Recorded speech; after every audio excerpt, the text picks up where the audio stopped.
کامیابی کا معیار دو چیزیں ہیں۔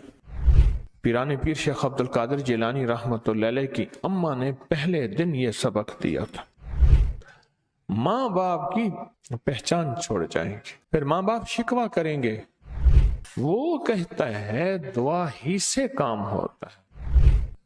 والدین نے کہا بڑے ہو کے کیا بنو گے؟ پھر والدین نے اپنے بچوں کو کہا بڑے ہو کے کیا بنو گے؟ پھر بچے جب والدین بنے انہوں نے اپنے بچوں کو کہا کہ بڑے ہو کے کیا بنو گے؟ کے امتحانات ہو رہے ہیں، قریب بھی ہیں، شروع بھی ہو گئے ہیں، مزید ہونے بھی ہیں،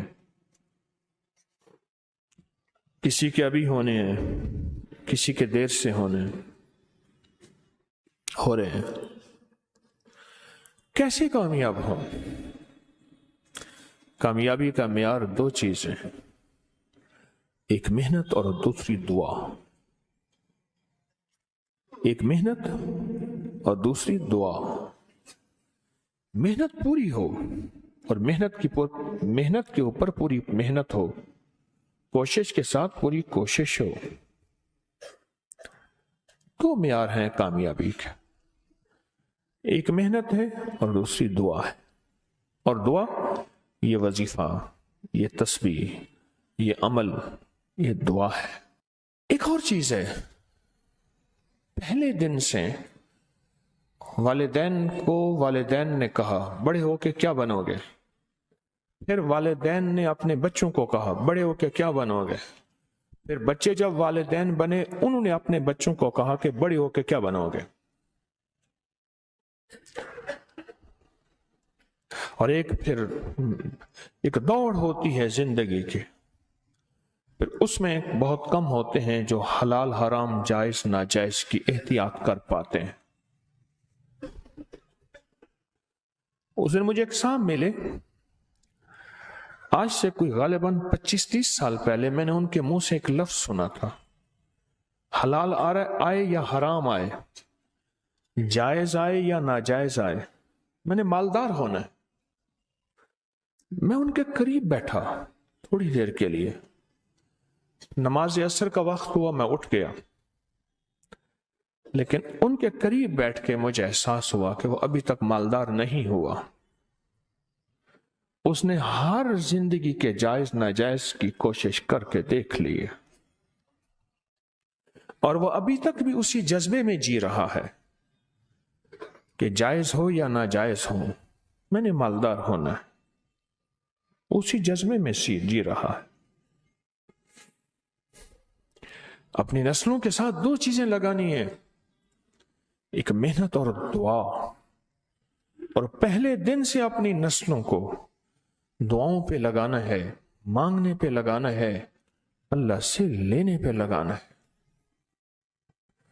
پیران پیر شیخ عبد القادر جیلانی رحمۃ اللہ علیہ کی اماں نے پہلے دن یہ سبق دیا تھا۔ بچہ جب مکتب میں جانے کے قابل ہوا تو آگے کھانا مانگا، پہلے دن اماں کھانا، کہا بیٹا اللہ سے مانگو، 2 نفل پڑھو حاجت کے، دعا مانگو کہ اللہ مجھے کھانا کھلا دے، اللہ مجھے پانی پلا دے، اللہ میرا پیٹ بھر دے، اللہ میرا پیٹ بھر دے۔ اور یہ صحابہ کا سبق ہے، یہ اہل البیت کا سبق ہے، بڑی بڑی ہستیاں اہل البیت کی، ان کی زندگی میں یہ سبق ہے کہ آل رسول نے اپنی نسلوں کو اللہ کے خزانوں سے پلنے کا سبق دیا، اپنی نسلوں کو اللہ کے خزانوں سے پلنے کا سبق دیا اہل البیت نے۔ بڑے بڑے صحابہ نے، بڑی بڑے اولیاء نے اپنی نسلوں کو اللہ سے پلنے کا سبق دیا کہ اللہ پالے گا، اللہ کھلائے گا اور اللہ پلائے گا، اللہ کھلاتا ہے اور اللہ پلاتا ہے۔ بڑی بڑی ہستیوں نے یہ زندگی کا سبق دیا۔ اب بچہ آتا تھا، اماں طاق میں کھانا رکھ دیتی تھی، آ کے اللہ سے مانگتا تھا، نفل پڑھتا، دعا مانگتا، اماں کہتی اللہ نے کھلایا ہے، اور کھلاتا بھی اماں بھی تو جھوٹی نہیں تھی، اماں بھی تو سچی تھی کہ اللہ ہی کھلاتا ہے۔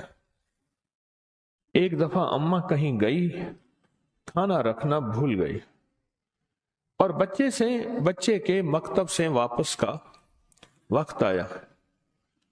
اماں ایک دم پریشان کہ ہائے آج میرے بیٹے کا یقین ٹوٹ جائے گا، آج میرے بیٹے کا یقین ٹوٹ جائے گا۔ اماں تو کہتی اللہ کھلاتا ہے، اماں تو کہتی اللہ پلاتا ہے، آج میرے اللہ نے مجھے کھلایا پلایا نہیں ہے۔ اماں بھاگی بھاگی آئی تو بچہ کہنے لگا ماں آج تو بڑا لذیذ کھانا تھا، بڑا پر لطف کھانا تھا۔ اماں نے کہا کیسے، کہاں سے ملا؟ اماں جہاں سے روز ملتا ہے، میں نے آ کے اللہ سے مانگا، میں نے آ کے اللہ سے مانگا، اور اللہ نے مجھے آج کوئی خاص مزیدار اور پر لطف کھانا کھلایا۔ نسلوں کی تربیت یہ ہوتی ہے، نسلوں کو دو چیزیں دینی ہیں، محنت بھی دینی ہے اور دعا بھی دینی ہے۔ یاد رکھنا، اگر محنت دی اور دعا نہ دی، اللہ اس کے حبیب کا قرب نہ دیا، محمد آل محمد اصحاب محمد کا قرب نہ دیا، تو اس کا نقصان کیا ہوگا؟ وہ نسلیں خود ماں باپ کی پہچان چھوڑ جائیں گے، ماں باپ کی پہچان چھوڑ جائیں گے، پھر ماں باپ شکوہ کریں گے، اتنی تعلیم پہ خرچ، اتنی اولاد پہ خرچ، اور اولاد نے ہمیں پہچاننا چھوڑ دیا، گھر سے نکال دیا۔ کئی میرے پاس کیس آتے ہیں، یا پوچھتے نہیں، ان کے اندر احساس ہی نہیں ہے، ایسے دیکھ کے اپنی زندگی کی موج اور مستیوں میں چلے جاتے ہیں۔ اگر دعا کی محنت کا یقین ہوگا کہ دعا سے بھی کام بنتا ہے، اور جو جیل میں چلا جاتا ہے، اب ایک لفظ کہنے لگا ہوں، ذرا غور سے سنیے گا، جو جیل میں چلا جاتا ہے اور ساری سفارشیں اور سارے وکیل اور سارا نظام بے بس ہو جاتا ہے، تو پھر وہ کہتا ہے دعا سے بھی کام بنے گا۔ وہ یہ لفظ نہیں کہتا، وہ کہتا ہے دعا سے ہی کام بنے گا، اور دعا ہی سے کام بنے گا۔ وہ جو جیل میں، وہ جو ہسپتال میں، وہ جو کچہریوں اور عدالتوں میں ہوتا ہے، کیونکہ سب سے زیادہ تسبیحاں، وظیفے، تہجد، دعائیں، اعمال، سجدے، رونا، اشراق، چاشت، اوابین، صلاۃ الحاجت، تلاوت، سب سے زیادہ جیل میں، ہسپتالوں، کچہریوں میں ہوتی ہے۔ وہ کہتا ہے دعا ہی سے کام ہوتا ہے، دعا ہی سے کام۔ اس ویڈیو کو لائک اور شیئر کریں، اب کریں یوٹیوب چینل کو سبسکرائب کریں، اور روزانہ زیادہ سے زیادہ سبسکرائب کروائیں۔ آپ دوسروں کے لیے صدقہ جاریہ بنیں گے، اللہ پہلے آپ کے دکھ ڈالے گا۔